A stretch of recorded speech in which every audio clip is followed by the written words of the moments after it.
नमस्कार दोस्तों, अपनी पाठशाला में आपका स्वागत है। आज हम प्रश्नावली 12.2 का प्रश्न नंबर 3 और 4 देखेंगे। तो चलिए प्रश्न नंबर 3 को देख लेते हैं। लिखा हुआ है, एक गुलाब जामुन में उसके आयतन की लगभग 30% चीनी की चाशनी होती है। ध्यान दीजिएगा, गुलाब जामुन है, गुलाब जामुन के जो आयतन होता है उसके अंदर 30% तो चाशनी ही है। 45 गुलाब जामुनों में लगभग कितनी चाशनी होगी? जैसा कि आप जानते हो कि यदि एक गुलाब जामुन में 30% चाशनी है तो 45 के अंदर भी 30% ही चाशनी होगी। बस उसका आयतन ज्ञात करना होगा। यदि प्रत्येक गुलाब जामुन एक बेलन के आकार का है, ध्यान दीजिएगा, गुलाब जामुन है वो बेलन का आकार का है जिसके दोनों सिरे अर्धगोलाकार हैं तथा इसकी लंबाई दी गई है 5 सेंटीमीटर। ध्यान दीजिएगा, यानी जो बेलनाकार की आकृति है यानी गुलाब जामुन, उसकी कुल लंबाई 5 सेंटीमीटर है और व्यास दिया गया है 2.8 सेंटीमीटर। ये जो व्यास दिया गया है वो अर्धगोलाकार का दिया है यानी बेलनाकार का दिया है। हमें ज्ञात क्या करना है? हमें ये ज्ञात करना है कि 45 जामुनों में कितनी चाशनी होगी। जब भी आपको ऐसा पूछा जाए तो आपको पता है उसके अंदर कितनी चाशनी होगी। इसका अर्थ ये है कि उस 45 गुलाब जामुनों को हमको आयतन निकालना है और आयतन के अंदर अगर मैं 30 से गुणाकार कर दूँ और 100 से भाग दे दूँ। ध्यान दीजिएगा, जब भी आयतन का हमें प्रतिशत निकालना हो 30%, तो हम 30 से गुणाकार करेंगे और 100 से भाग देंगे तो हमारा आंसर आ जाएगा। तो चलिए इस सवाल को हम हल कर लेते हैं। जैसा कि आप देख सकते हो, आपके सामने एक चित्र दिया गया है। ये गुलाब जामुन का चित्र है। इसकी कुल लंबाई है 5 सेंटीमीटर और इसका व्यास दिया गया है 2.8 सेंटीमीटर। ध्यान दीजिएगा, 2.8 सेंटीमीटर इस अर्धगोलाकार का व्यास है। यदि कल्पना कीजिए इस अर्धगोलाकार को अलग कर दिया जाए तो वो कुछ इस प्रकार का दिखाई देगा। ठीक है, कल्पना कीजिए कुछ इसी प्रकार का दिखाई देगा। इसका मतलब है, और इसका व्यास कितना हो जाएगा? 2.8। ठीक है, अगर 2.8 इसका व्यास है, इसका मतलब क्या है? इसका मतलब होता है कि इसकी जो त्रिज्या होती है, ठीक है, वो दी गई होगी लगभग 1.4 सेंटीमीटर। ठीक है, और यदि व्यास को अलग कर दिया जाए तो आपको पता ही है कि यहाँ से लेके यहाँ तक की दूरी लगभग कितनी हो जाएगी? वो हो जाएगी 2.2 सेंटीमीटर। इसका मतलब हम कह सकते हैं कि जो बेलनाकार की आकृति है, तो बेलनाकार की ऊंचाई h बराबर हो जाएगा 2.2 सेंटीमीटर। ठीक है, और इसकी त्रिज्या हो जाएगी, जो अर्धगोलाकार की त्रिज्या होगी वही त्रिज्या इस बेलनाकार की भी होगी। तो r बराबर हो जाएगा लगभग 1.4 सेंटीमीटर।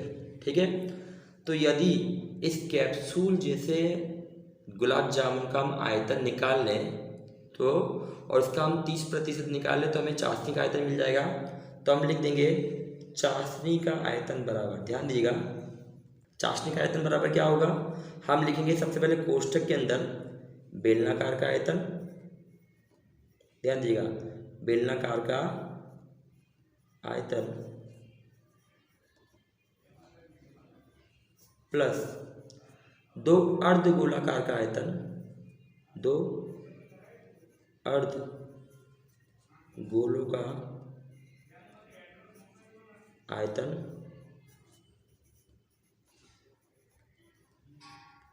कोष्ठक बंद। अभी हम क्या निकालेंगे? इसका निकालेंगे 30%, क्योंकि हमने पहले ही पढ़ा है कि जो चाशनी दी है वो लगभग 30% दी गई है।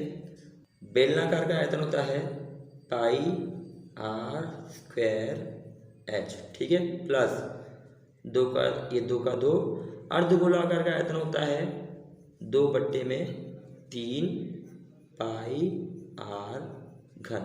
ये कोष्ठक बंद, ये बड़ा वाला कोष्ठक भी बंद। गुणाकार में हो जाएगा 30%।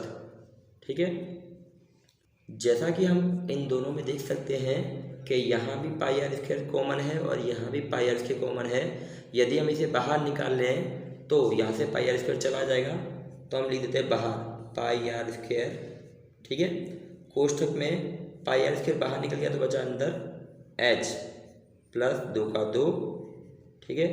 अंदर बचेगा 2/3, पाई आर स्क्वायर कॉमन निकल गया तो क्या बचेगा r, और ये कोष्ठक पूरा बंद, और यहाँ हो जाएगा 30%, ठीक है, बराबर का बराबर। पाई की कीमत है 22/7, आर का मान दिया गया है 1.4, लेकिन 2 बार लिखना पड़ेगा क्योंकि यहाँ पे आर स्क्वायर दिया हुआ है तो 1.4 गुणाकार में 1.4। कोष्ठक में एच का मान दिया गया है लगभग 2.2, ठीक है, प्लस ये 2 का 2 हो जाएगा, यहाँ भी 2 का 2/3, और आर का मान लिख देंगे हम 1.4, कोष्ठक बंद, ठीक है। और एक गुणाकार का 30%, ये 22 का 22 हो जाएगा, बट्टे में 7, गुणाकार में 14 है, ये 1.4 दिया, यहाँ भी 1.4 दिया हुआ है। यदि चाहे तो हम 14/10 लिख सकते हैं, तो 14/10, और गुणाकार में कर देंगे 14/10, ठीक है। और यहाँ हो जाएगा लगभग 22/10 प्लस 2/3 का 2/3, गुणाकार में हो जाएगा 14/10, कोष्ठक बंद, गुणाकार में हो जाएगा 30%, ठीक है। चलिए अब इसे कट डाउन कर लेते हैं। ये 7 एकम 7, 7 दूनी 14, ठीक है। ये इससे कट रहा है, ये हो जाएगा लगभग 11 दूनी 22, और ये हो जाएगा लगभग, काटे तो बचेगा 5, ठीक है। अगर हम इसको काटना चाहें तो हम इसे बोल सकते हैं 2 एकम 2, 2 पंजे 10, यानी ऊपर क्या बचा, ऊपर 11 गुणा 14 बचा है, नीचे बचा है 5 गुणा 5। 11 का पढ़ा 14 से पढ़ेंगे तो लगभग आएगा 154, और बट्टे में हो जाएगा 5 गुणा 5 यानी 25, ठीक है। कोष्ठक में क्या बचा, तो कोष्ठक में देख लेते हैं हम। इसको अगर यदि काटना चाहे तो काट सकते हैं, 11 दूनी 22, 5 दूनी 10, ठीक है। तो ऊपर बचा 11 और नीचे बच गया 5, प्लस यदि इसे भी हम काटना चाहे तो इसको भी काट सकते हैं। ये हो जाएगा सिंपल सी बात, 7 दूनी 14, ये हो जाएगा 5 दूनी 10, ठीक है। 2 का 2 बाहर है, 2 सत्ते 14 हो जाएगा, तो यहाँ कर देंगे 14, और नीचे हो गया 3 पंजे 15, कोष्ठक बंद, और बाहर हो जाएगा 30% को चाहे तो ऐसा लिख सकते हैं 30/100, 154 का 154 बट्टे में हो जाएगा 25, कोष्ठक में 11/5 हो जाएगा। इस 2 का गुणाकार इस 14 से कर देते हैं, हो जाएगा 28/15, ठीक है। और बाहर बचेगा 30/100, ठीक है। 154 का 154 बट्टे में हो जाएगा 25। हम जानते हैं कोष्ठक में यहाँ 15 लिखा हुआ है, यहाँ 5 लिखा हुआ है, तो हम लासा लेंगे। आपको पता है 5 और 15 का लासा 15 ही आता है। इसका अर्थ है कि इन दोनों को 15 बनाना होगा। यदि मैं यहाँ पे 3 से गुणाकार करूँ तो ये 15 हो जाएगा। गणित का रूल है कि यदि किसी संख्या का गुणाकार हर में करते हैं तो अंश में भी उसी का गुणाकार करते हैं। तो 3 का गुणाकार नीचे करेंगे तो ऊपर भी कर देंगे, ठीक है। तो यदि बट्टे वाली संख्या समान है तो एक बार लिख दीजिए 11 तिया 33 प्लस यहाँ हो जाएगा 28, ठीक है। और बाहर आ जाएगा 30/100, ठीक है। अब हम आगे चलते हैं तो ये है 154 का 154 बट्टे में हो जाएगा 25, और कोष्ठक में लेंगे 33 और 28 कितना होता है, तो 33 और 28 होता है लगभग 61, तो यहाँ लिख देंगे 61 बट्टे में 15, और गुणाकार में लिख देंगे लगभग 30/100, ठीक है। तो चलिए अब इसे हम काट लेते हैं। इस 0 से ये चला जाएगा यानी कट जाएगा, आपको पता ही ऊपर नीचे कटता ही है।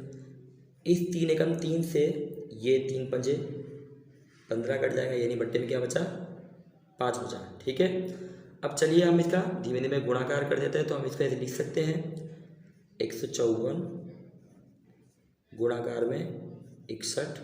ठीक है, एक की कोई वैल्यू नहीं है और हम बट्टे में लिख सकते हैं 25 गुणा 5 गुणा 10। तो लिख देते हैं 25 गुणा 5 गुणा 10।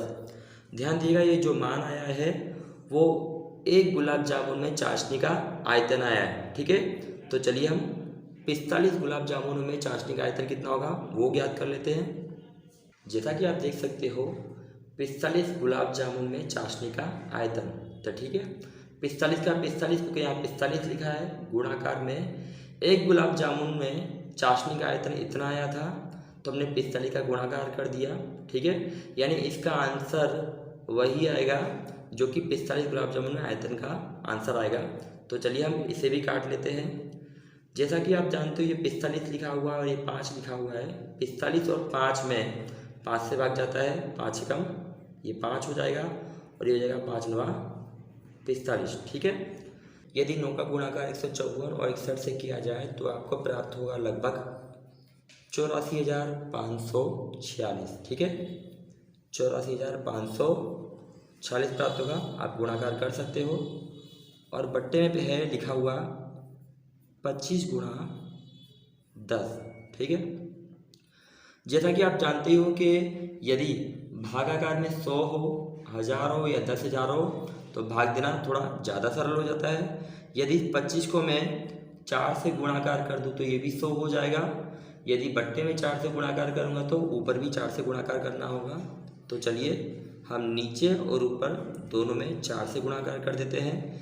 यदि 84,546 का गुणाकार 4 से किया जाए तो लगभग 3,38,184 प्राप्त होगा और बट्टे में हो जाएगा 25 का गुणाकार 4 से करने पर 100 आ जाएगा। तो यहाँ लिख देंगे 100 और गुणाकार में तो 10 है ही। ठीक है, यदि आपको कहीं पॉइंट ना दिखाई दे रहा हो तो पॉइंट अंत में होता है। एक जीरो काटने पे एक संख्या आगे पॉइंट आ जाता है और यहाँ तो 3 जीरो है तो ये पॉइंट 3 संख्या आगे आ जाएगा, यानी ये पॉइंट यहाँ आ जाएगा। तो लिख देंगे हम 338.184, यानी इतनी चाशनी 39 गुलाब जामुनों में होगी। और आपको पता ही है कि वहाँ सेंटीमीटर में दिया था तो यहाँ हो जाएगा सेंटीमीटर घन। तो चलिए हम अब अगले प्रश्न की ओर चलते हैं। प्रश्न नंबर 4 कुछ इस प्रकार है। लिखा हुआ है एक कलमदान घनाभ के आकार की एक लकड़ी से बना है। ध्यान दीजिएगा, एक कलमदान है जिसके अंदर कलम फंसाई जाती है, जो लकड़ी से बनाया गया है, जिसमें कलम रखने के लिए 4 शंक्वाकार गड्ढे बने हुए हैं। ध्यान दीजिएगा, गड्ढे तो हैं लेकिन वो शंकु आकार के हैं। ठीक है, आप जानते ही होंगे कि शंकु का आयतन होता है पाई आर स्क्वायर एच बट्टे में 3। ठीक है, तो गड्ढे बने हैं। घनाभ की विमाएँ दी गई हैं 15 सेंटीमीटर गुणा 10 सेंटीमीटर और 3.5 सेंटीमीटर। विमाओं का मतलब होता है लंबाई गुणा चौड़ाई गुणा ऊंचाई, यानी ये तीनों लंबाई गुणा चौड़ाई गुणा ऊंचाई दी गई हैं। प्रत्येक गड्ढे की त्रिज्या दी गई है 0.5 सेंटीमीटर और गहराई दी गई है 1.4 सेंटीमीटर। ध्यान दीजिएगा, जो गहराई होती है उसी को हम h बोलते हैं, यानी ऊंचाई। तो शंकु के आकार की ऊंचाई दी गई 1.4 सेंटीमीटर और त्रिज्या दी गई 0.5 सेंटीमीटर। पूरे कलमदान में लकड़ी का आयतन ज्ञात कीजिए। तो चलिए हम इस प्रश्न को समझ लेते हैं। जैसा कि आप चित्र में देख सकते हो, आपको लकड़ी का एक घनाभ दिखाई दे रहा है। इस लकड़ी के घनाभ में 4 पेंसिल अंदर धसी जा रही है। एक पेंसिल एक शंकु के आकार में धस रही है, इसका मतलब 4 पेंसिलों से 4 शंकु बन रहे हैं। इसका मतलब लकड़ी का जो घनाभ है उसके अंदर 4 पेंसिल के शंकु है अंदर धसे हुए हैं। इसका अर्थ ये होता है कि लकड़ी के घनाभ में से 4 शंकु के आयतन को माइनस कर दिया जाए तो हमें इस लकड़ी का घनाभ प्राप्त हो जाएगा। तो चलिए हम लकड़ी का आयतन ज्ञात कर लेते हैं, यानी इस कलमदान का।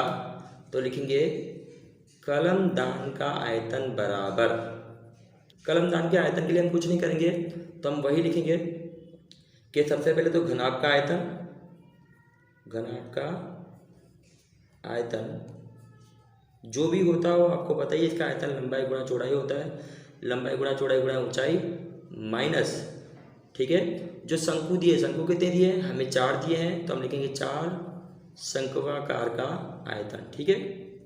घनाभ का आयतन होता है L गुणा B गुणा H माइनस ये 4 का 4।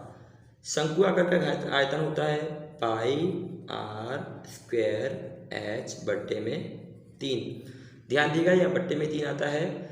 जैसा कि आप जानते ही हो कि घनाभ का जो आयतन है उसके अंदर L गुणा B गुणा H1 दिया गया है और शंकु के लिए R बराबर 0.5 दिया है और इसकी ऊंचाई H2 है। यदि यहाँ H2 है तो कृपया यहाँ भी H2 कर लीजिए। L का मान दिया गया है लगभग 15, तो हम लिख देंगे 15। B का मान दिया गया है लगभग 10, तो लिख देंगे 10 और H का मान दिया है 3.5, ठीक है, माइनस का माइनस, ये 4 कर दिया गया। पाई का मान 22/7, गुणाकार में R का मान दिया है 0.5, तो हम लिख देंगे 0.5 एक बार, 0.5 दो बार और H का मान दिया गया है लगभग 1.4, ठीक है। और बट्टे में क्या लिखा हुआ है, बट्टे में लिखा है ऊपर 3, तो ये 3 यहाँ उतार लीजिए। इन दोनों के बीच में गुणाकार है, जैसा कि आपको पता है, ये 15 का 15 गुणाकार, इस 10 का गुणाकार 3.5 से करेंगे तो लगभग हो जाएगा 35, ठीक है, माइनस का माइनस। इस 4 का गुणाकार 22 से करने पे आता है 88, ठीक है, और इस 7 को हम 1.4 से काटेंगे तो आ जाएगा 0.2, ठीक है, गुणाकार का गुणाकार। 5 को अगर सिंपल करना हो तो हम 5/10 कर सकते हैं, तो यहाँ लिख देंगे 5/10, गुणाकार में 5/10 और गुणाकार में 2 बट्टे में भी 10 हो जाएगा और बट्टे में 3 तो है ही, ठीक है। 15 का गुणाकार 5 से करने पर 75 आता है, 75 की 5 हाथ से चढ़ी 7, 15 दिया 45, 45 से 7 हो जाता है 52, तो हमने लिख दिया यहाँ पे 52, ठीक है, माइनस का माइनस। अब हम इसका गुणाकार कर देंगे, ठीक है। तो सिंपल सी बात ये है कि हम काट सकते हैं, पहले तो 5 एकम 5, ये हो जाएगा 5 दूनी 10, 5 एकम 5, ये हो जाएगा 5 दूनी 10। इस 2 से ये 2 कट जाएगा, इस 2 से ये 88 कट जाएगा, लगभग हो जाएगा 44। तो 44 ऊपर कुछ नहीं बचा है, तो ऊपर का 44 का 44 और बट्टे में हो जाएगा 10 गुणा 3, 525 का हो जाएगा 525 माइनस 44 को यदि 30 से भाग दिया जाए तो लगभग 1.47 आता है, ठीक है। याद रखिएगा यदि पॉइंट के बाद तीसरी संख्या 5 या 5 से अधिक हो तो उसे हटाकर हम दूसरी संख्या में एक अंक बढ़ा देंगे, तो यहाँ लगभग आया 1.47। यदि 525 में से 1.47 घटाया जाए तो लगभग आता है 523.53, ठीक है। यानी उस लकड़ी का जो घनाभ बना हुआ था उसका आयतन लगभग 523.53 है, ठीक है। और आप जानते ही हो कि इसकी जो इकाई दी गई है वो सेंटीमीटर है, इसीलिए हम यहाँ भी सेंटीमीटर घन लिखेंगे, ठीक है। तो ये प्रश्न यहाँ पे ख़त्म हुआ। यदि आप चाहो तो इसका एक स्क्रीनशॉट पाड़ सकते हो। आपने हमारा वीडियो यहाँ तक देखा उसके लिए धन्यवाद।